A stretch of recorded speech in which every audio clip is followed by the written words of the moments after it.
Hey, this is Marilissa, and welcome once again to a motherless mother's journey through grief.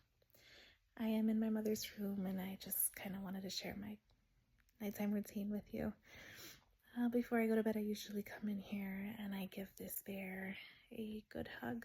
This was my mom's bear. My daughter, my oldest one, my 10-year-old, bought her that, I think for one of the Mother's Day, and I come in here and I give it a hug, and it's just comforting. I don't have my mother's physical presence here anymore. I can't give her a hug anymore. I can't feel her warmth. I can't feel her hands anymore. So this little bear at least gives me a little bit of comfort, and I can kind of pretend and close my eyes that it's my mom.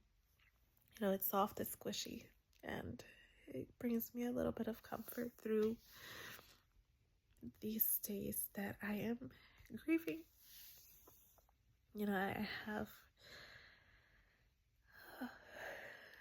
the bed with blankets.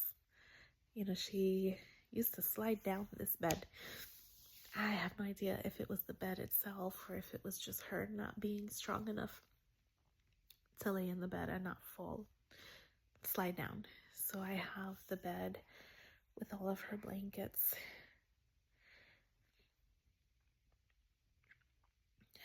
I am not sure how to put this thing on reverse, so I can't show you. But I have her dialysis blanket here.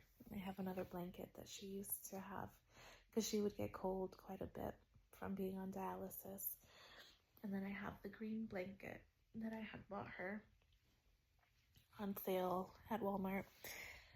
I put all these blankets on here, and I just sit here, and I sit here in silence, trying to have the strength to get through the night and to wake up another morning. I am so grateful to my God that He has given me 35 years with my mom, but I will say that every single day is a struggle. And I love my kids so much, but they are a lot of work, and I think every parent would agree that raising kids is hard. You want them to be good. You want to show them love. You want to show them support. You want them to know that they are loved and that God is there always. And it's hard sometimes, the screaming of the kids, all three of them bickering at each other throughout the whole day, the whole day, picking up mess after mess, spill after spill, diaper change after diaper change, and then the pamper on the floor because little Missy has learned to take off her pamper. And then it's chasing her around to try and put her pamper back on.